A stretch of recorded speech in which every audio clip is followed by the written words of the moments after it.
عزیز دوستوں، بزرگوں اور بھائیوں، ہماری زندگی کے اندر ایک اہم پہلو جس سے ہم بڑی تکلیف کا شکار ہو جاتے ہیں اور بعض اوقات اذیت ناک حد تک وہ بات چلی جاتی ہے، وہ ہوتا ہے لوگوں کا باتیں کرنا۔ لوگ ایک دوسرے کے بارے میں تبصرہ کرتے ہیں، گفتگو کرتے ہیں۔ اگرچہ اسلام نے اسے بڑا ناپسند کیا اور غیبت کو زنا سے زیادہ بدتر قرار دیا، لیکن معاذ اللہ ثم معاذ اللہ لوگ پھر بھی اس اخلاقی کمزوری کا شکار ہو جاتے ہیں اور لوگوں کے بارے میں گفتگو کرتے ہیں۔ پھر لوگوں کی وہ باتیں جب ہم تک پہنچتی ہیں، جس کے بارے میں بات کی جا رہی ہوتی ہے، جب اس تک پہنچتی ہے تو وہ شخص بڑی اذیت کا شکار ہو جاتا ہے۔ وہ ذہنی تکلیف میں بھی آتا ہے، کرب میں بھی مبتلا ہوتا ہے، اور بعض اوقات خدا معاف فرمائے تو بعض لوگوں میں مایوسی بھی پھیل جاتی ہے۔ آپ قرآن مجید فرقان حمید کو دیکھیں تو اللہ تعالیٰ نے قرآن مجید میں فرمایا کہ وَإِذَا قِيلَ لَهُمْ آمِنُوا كَمَا آمَنَ النَّاسُ، جب منافقین سے کہا جائے کہ اس طرح ایمان لاؤ جس طرح کے باقی لوگ ایمان لائے ہیں، یعنی صحابہ کرام، قالوا تو وہ کہتے ہیں آنؤمنوا کما آمن السفہاء، ہم اس طرح ایمان لے آئیں جس طرح معاذ اللہ یہ بیوقوف ایمان لائے، ان کی طرح ایمان لے آئیں۔ الا انہم هم السفہاء، اللہ فرماتے ہیں خبردار ہو جاؤ یہی بیوقوف ہیں، ولکن لا یعلمون، لیکن یہ جانتے نہیں۔ انہیں اس بات کی خبر ان لوگوں کو جو کائنات کے بہترین لوگ ہیں زمین پر، انبیاء کے بعد صحابہ، ان کو لوگوں نے بیوقوف کہہ دیا، باتیں کر دی۔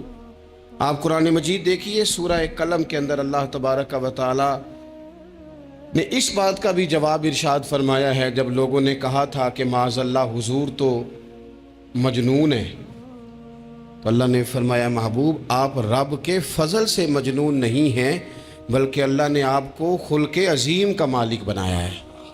وَإِنَّكَ لَعَلَىٰ خُلُقٍ عَظِيمٍ، لوگ بات کرتے ہیں اور کر جاتے ہیں اور شوق رکھتے ہیں تبصرہ کرنے کا۔ تو میں نے بہت سارے لوگ ایسے زندگی میں دیکھے ہیں جو لوگوں کی باتوں کی وجہ سے اذیت میں آ گئے، تکلیف کا شکار ہو گئے۔ اور میں اور آپ تو کسی کھاتے میں نہیں، حضرت ابوبکر صدیق رضی اللہ تعالیٰ عنہ جیسے لوگ، افضل البشر بعد الانبیاء بالتحقیق حضرت صدیق اکبر۔ آپ قرآن مجید 30ویں پارے کی تلاوت میں یہ بات دیکھیں گے کہ جب حضرت ابوبکر صدیق نے غریب غلاموں کو خرید کر آزاد کرنا شروع کیا، حضرت بلال حبشی کو، حضرت عامر بن فہیرہ کو اور کچھ غلاموں کو خرید کر آزاد کیا، تو لوگ کہنے لگے کہ یہ بلال نے کبھی کوئی احسان کیا ہوگا ابو بکر پر، تبھی تو خرید کے آزاد کیا ہے، ورنہ کیا ضرورت تھی اتنے پیسے لگانے کی، کوئی تو بات ہوگی۔ اللہ تعالیٰ نے اس کا بھی قرآن مجید میں اعلان فرمایا ابو بکر نے جو کیا ہے رب کی رضا کے لیے کیا ہے۔ تو گفتگو کرنا، بات کرنا، لوگوں کا اتنا یہ خطرناک مزاج ہے، ایک جملہ کہہ کے لوگ سائڈ پہ ہو جاتے ہیں، بندہ بیچارہ ساری رات تڑپتا رہتا ہے، ایک فکرے کا تبصرہ کر کے لوگ کونے میں چھپ جاتے ہیں، اور کسی آدمی کے لیے وہ اسے سولی پہ لٹکا جاتے ہیں، اپنی زبان کے تیروں سے لوگ پریشان کرتے ہیں۔ پہلے تو اللہ سے یہ معافی مانگیں کہ رب اس جرم سے ہمیں محفوظ فرمائے۔ اور اب تو لوگوں کی زبانیں اتنی لمبی ہو گئیں کہ وہ صحابہ تک چلی گئی ہیں، اہل بیت نبوت تک چلی گئی۔ تبصروں کے شوق میں لوگوں نے یہ دیکھا ہی نہیں کہ میری حیثیت کیا ہے اور میں بات کس کی کر رہا ہوں، میری اوقات کیا ہے اور میں تبصرہ کس پہ کر رہا ہوں۔ بے باک ہونا اور بات ہے اور بدتمیز ہونا، ان دونوں میں فرق ہوتا ہے۔ تو میرے عزیز، ایک تو اس سے پرہیز کریں، اور پھر دوسرا، اب ہوتا کیا ہے، ہم اس کا نفسیاتی اثر لیتے ہیں، ہم اس کا اثر لیتے ہیں۔ میں اکثر کہتا ہوں سارے لوگ ہی کانوں کے کچے ہوتے ہیں، کچھ تھوڑے زیادہ ہوتے ہیں، کچھ تھوڑے کم ہوتے ہیں، اور بعض لوگ کہتے ہیں اتنے لوگ فلانے بندے کی بات مانتے ہیں۔ تو میں نے کہا دنیا میں تو آج بھی کافر زیادہ ہیں، کافر زیادہ ہیں، شیطان کے پیروکار آج بھی تو زیادہ ہونا کوئی حق کی دلیل ہے ہمیشہ؟ یہ کیا بات ہوئی کہ فلانے کی اتنے لوگ بات مانتے ہیں؟ یہاں تو میں نے یہ دیکھا ہے اس معاشرے میں کہ جھوٹے سے جھوٹا آدمی، اس کے بھی فالوور ہوتے ہیں، دغے باز سے دغے باز بندہ، اس کے بھی گویوں کے فالوور، اداکاروں کے فالوور، فلانے کے فالوور۔ اس کا یہ تو بھئی انسان کا مزاج ہے، ہر بندہ کانوں کا کچا ہے، کوئی تھوڑا زیادہ کچا ہے، کوئی تھوڑا کم کچا ہے، تو باتیں تو ہوگی، لوگ منہ میں زبان رکھتے ہیں تو گفتگو تو کریں گے۔ اب یہ اثر لینے والے پہ ہے کہ وہ اس کا اثر کس طرح کا لیتا ہے۔ ہمارے ہاں بڑے بڑے سمجھدار لوگ نفسیاتی ہو جاتے ہیں، بڑی بڑی سمجھدار خواتین نفسیاتی ہو جاتی ہیں، میری ساس باتیں کرتی ہے، میری نند باتیں کرتی ہے، مجھے فلانا باتیں کرتا ہے، مجھے فلانا۔ بھائی باتیں، جس کے منہ میں زبان ہے اس نے بات تو کرنی ہے۔ اب آپ نے کیوں یہ دعویٰ کر لیا ہے کہ آپ اتنے اونچے چلے جائیں کہ آپ کو بات ہی کوئی نہ کرے؟ کیا حرج ہے اس میں؟ اگر کوئی آپ کو بات کر دے تو کیا ہے، ہم کسی نے کر لی تو پھر کیا ہوا؟ اس کا اتنا اثر قبول کرنا کہ ساری رات سونا ہی نہ، پریشان ہو جانا۔ اور بعض لوگ ایسے ہیں جنہیں اتنی باتیں نہیں ہوتی جتنی انہیں ٹینشن ہوتی ہے، یعنی وہ دو بندے کونے میں کھڑے ہیں تو میری ہی بات کر رہے ہیں، اور بھائی وہ اتنا اہم نہیں ہے، انہیں کوئی اور کام بھی ہو سکتا ہے، تیری بات ہی انہوں نے کرنی۔ بلا وجہ لوگ سمجھتے ہیں کہ میں بڑا اہم آدمی ہوں، وہاں بھی مجھ پہ تبصرہ ہو رہا ہے، یہاں بھی ہو رہا ہے۔ اس پہلو سے باہر آئیں، اس کمپلیکس سے نکل آئیں۔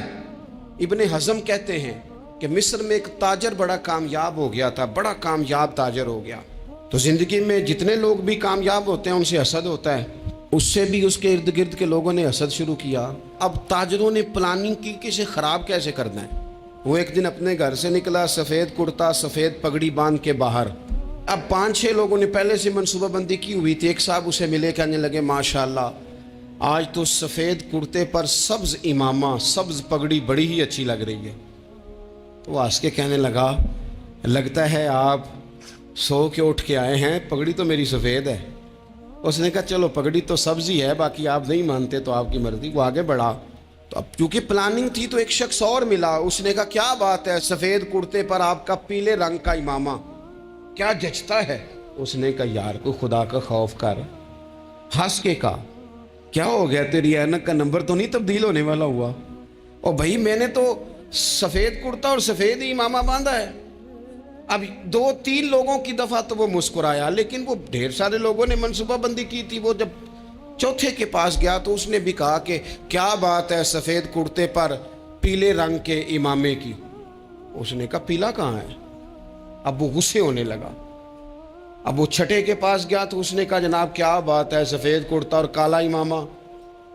اب وہ غصے میں اتنا باولا ہوا کہ پہلے ہنسا پھر رویا، پھر اسے سمجھ نہ آئی کہ دکان کا تالا کس چابی سے میں نے کھولنا ہے۔ بس وہ شام ہوئی تو اس بیچارے کو بچوں نے روڑے مارنے شروع کر دی۔ وہ اتنی تکلیف میں آ گیا کہ لوگ اسے پاگل کہنے لگے۔ کیوں؟ اس لیے کہ لوگ منصوبہ بندی، افواہ تھی نا کہ میری طبیعت خراب ہے، تو لوگوں نے حال پوچھ پوچھ کر بیمار کر دیا۔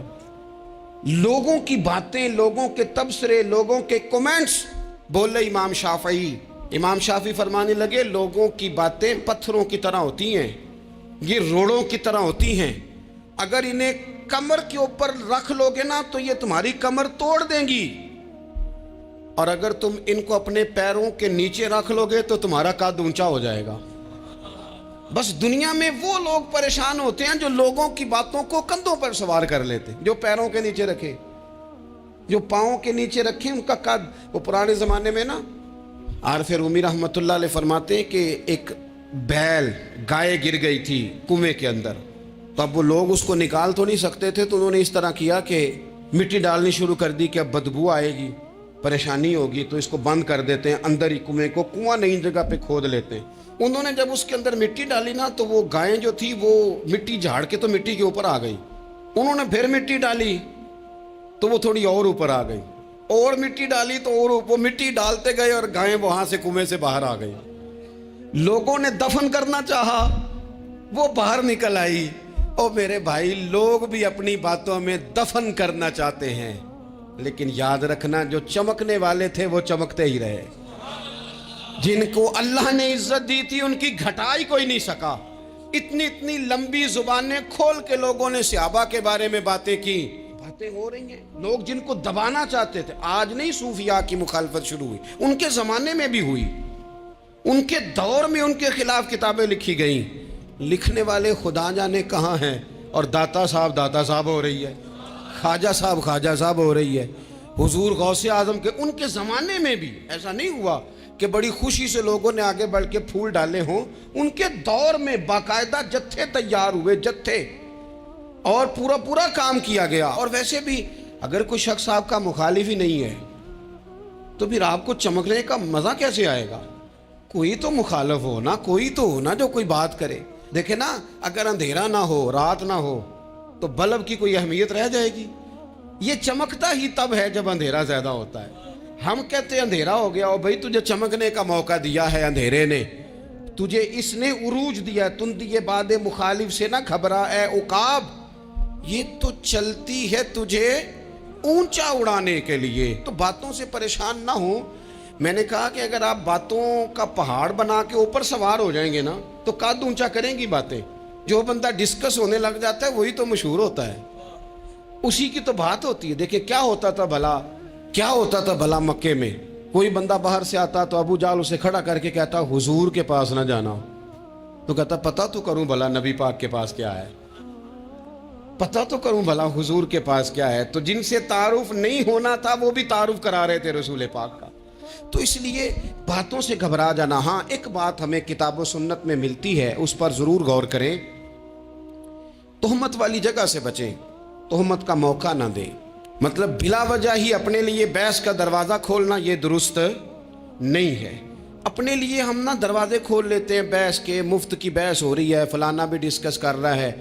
کچھ چیزیں ایسی ہوتی ہیں جو سب کی سمجھ کی نہیں ہوتی، وہ سب کے سامنے ڈسکس کرنا ضروری نہیں ہوتا. حضرت سیدنا ابو ہریرہ رضی اللہ تعالیٰ عنہ فرمایا کرتے تھے مجھے نبی پاک علیہ السلام نے علم کی 2 تھیلیاں دی ہیں، میں نے ایک کھولی ہے تمہارے سامنے، ایک کھولی ہے، دوسری نہیں کھولوں گا.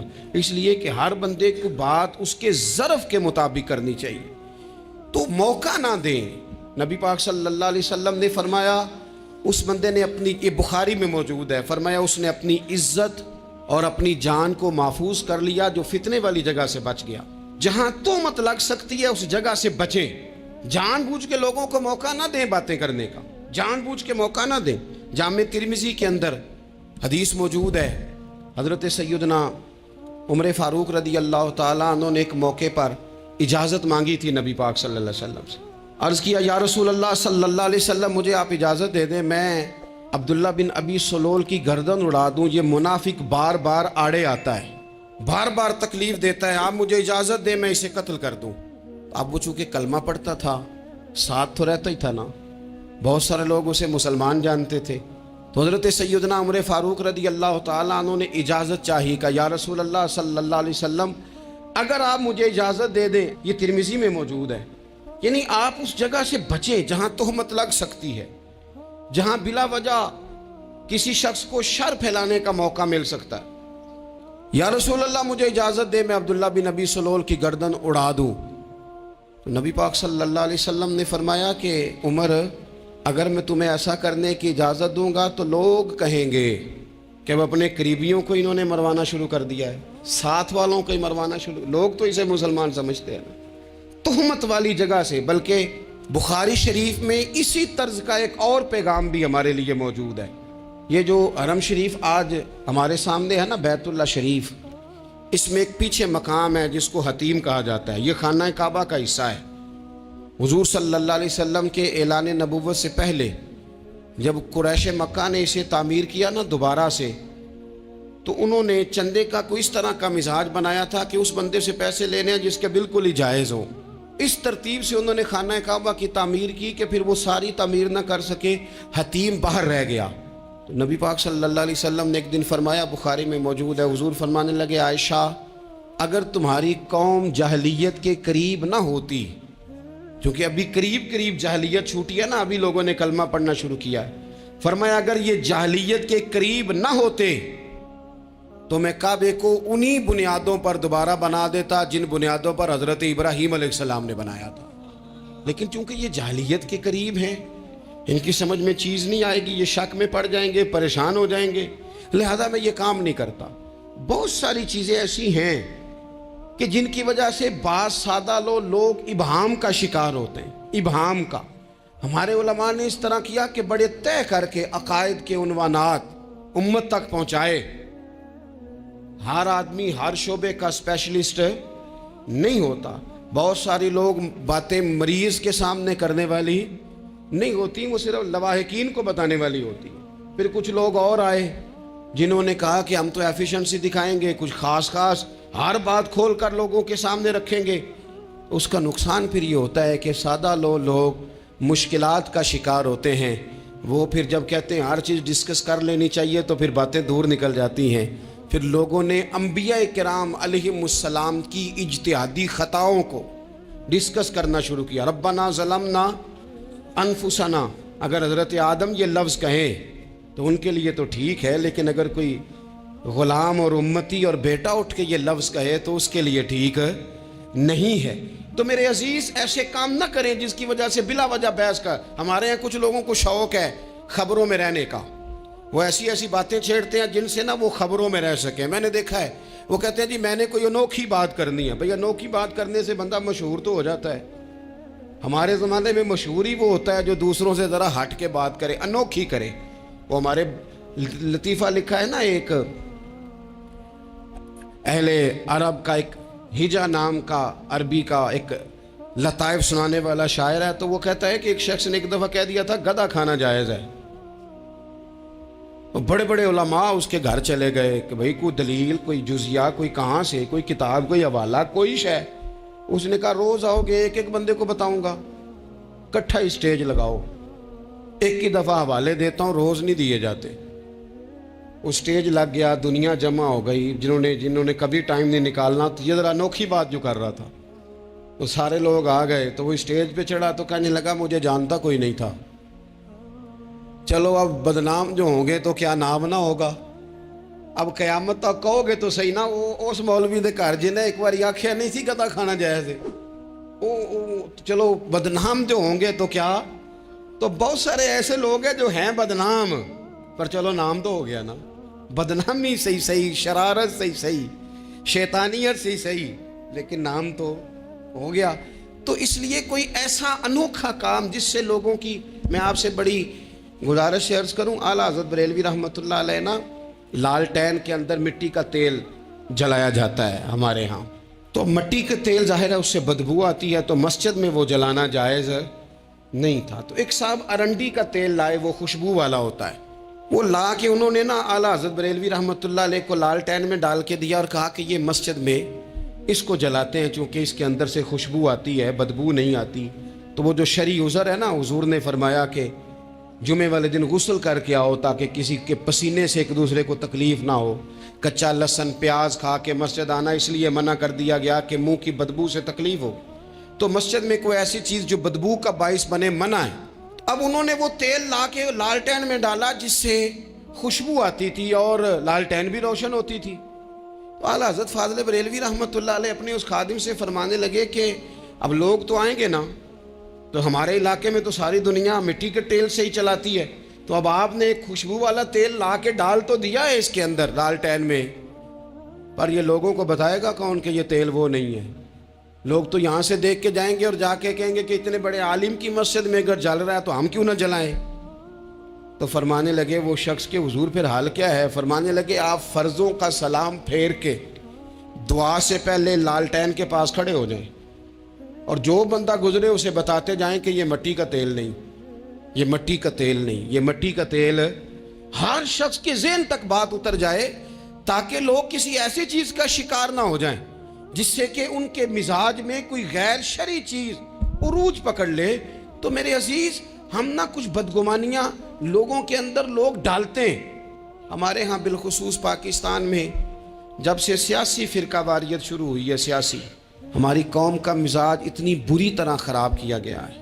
ہمارے نوجوان بچے جو بڑے سنجیدہ پڑھے لکھے، ان کی گفتگو اپنے سیاسی مخالف کے بارے میں اتنی لوز کر دی گئی ہے، اتنی کمزور کر دی گئی، اتنی خوفناک کر دی گئی ہے کہ اس طرح تو کبھی نہیں ہوا تھا.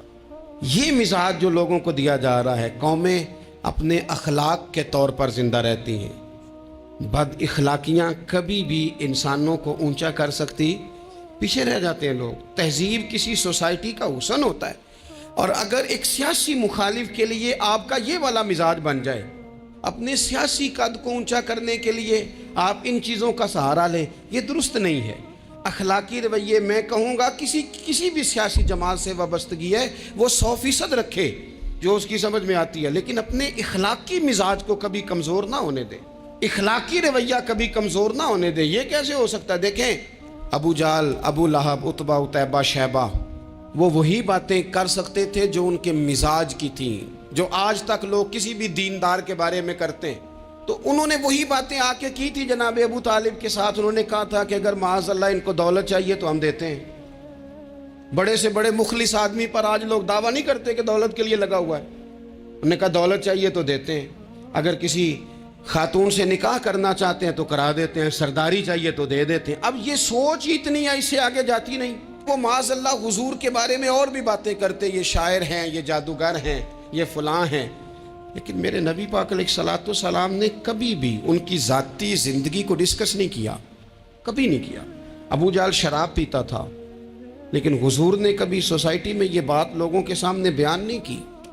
وہ لوگوں کے پیسے دبا لیتا تھا، کئی جگہوں پہ حضور نے پیسے نکلوا کے دیے، لیکن جگہ جگہ گلی گلی کھڑے ہو کے حضور نے یہ نہیں فرمایا کہ یہ اس طرح کا ہے۔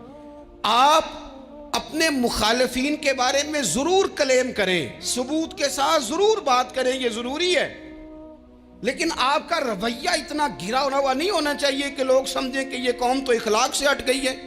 آپ اختلاف کریں، لیکن اختلاف کے بھی آداب ہوتے ہیں، اس ادب کے دائرے کے اندر رہ کے۔ صحابہ کے بیچ بھی رائے کا اختلاف ہو جاتا تھا، ہو جاتا ہے، ہو جایا کرتا ہے۔ حضور اس اختلاف کو قبول کرتے، بھئی ہو جاتا ہے رائے کا اختلاف اپنوں میں، لیکن اس کے اندر انسان توہین پہ اتر آئے، اس کا لہجہ اس طرح کا ہو جائے جس طرح کی بازاری گفتگو کی جاتی ہے، تو محسوس ہوتا ہے کہ یہ تربیت کا فقدان ہے۔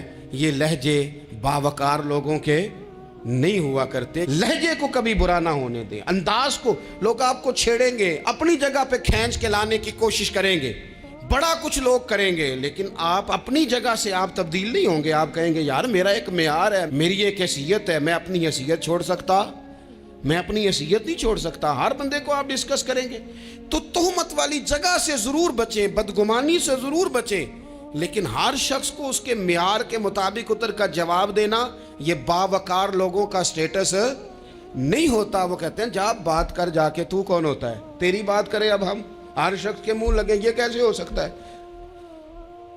نبی پاک صلی اللہ علیہ وسلم گزر رہے تھے، صحیح بخاری میں موجود ہے، آپ کی اہلیہ حضرت صفیہ رضی اللہ تعالیٰ عنہ آپ کے ساتھ تھیں۔ رات کا وقت تھا، حضور گزر رہے تھے، تو صحابہ کچھ کھڑے تھے، تو حضور نے ایک کو بلا کے کہا کہ یہ میری بیوی ہیں، صفیہ ہیں۔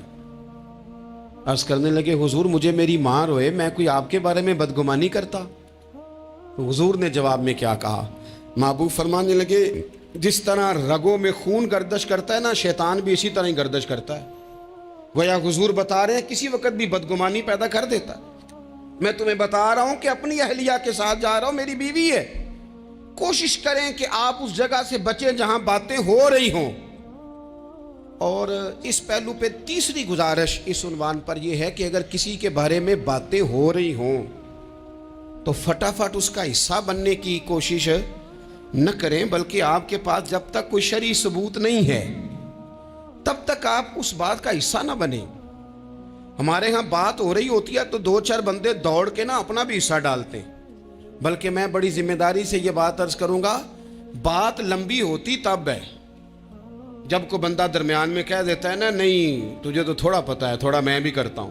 وہ کئی دفعہ وعدہ معاف گواہ بن جاتا ہے، جا کے دوسروں کو خبر کرتا ہے اس نے یہ کہا ہے، حالانکہ بندہ اس سے پوچھے کہ اگر انہوں نے کہا تھا تو اتنا سجن تھا تو وہاں جواب دے کے کیوں نہیں آیا؟ تجھے چاہیے تھا وہیں جواب دیتا، وہیں جا کے جواب دے دیتا۔ ایک بزرگ کی خدمت میں ایک دفعہ حاضر تھا، ایک بڑے عالم تھے، تو ان کے پاس آ کے ایک شخص نے کہا کہ فلاں آدمی آپ کے بارے میں یہ بات کر رہا تھا، تو وہ ہنس پڑے، فرمانے لگے پھر آپ کہاں تھے؟ کہنے لگے میں وہیں تھا۔ فرمانے لگے میرا اور آپ کا رشتہ کس طرح کا ہے؟ کہنے لگا جی میں تو شاگرد ہوں، ارادت مند ہوں۔ تو فرمانے لگے پھر آپ میرے پاس سوال لے کے آ گئے ہیں، آپ نے وہاں جواب کوئی نہیں دیا۔ فرمانے لگے اب تو میرے سامنے بیٹھ، پہلے اس سوال کا جواب میں تجھے دوں، پہلے تجھے قائل کروں، اگر تو قائل ہوتا نا تو پھر تو یہ بات لے کے میرے پاس نہ آتا، پھر تو وہاں تو کلیئر کر آتا، تیرے اندر کجی ہے، تو بات کا حصہ بنا ہے، اور میرے نزدیک اس سے بڑا تو مجرم ہے کہ تو نے بات کو سنا ہے، وہ تو کوئی ہے، اور تو اپنا تھا، تو نے اپنا ہو کے یہ باتیں سنی، تو نے ہاں کی، تو وہاں بیٹھا رہا، تو اپنا تھا،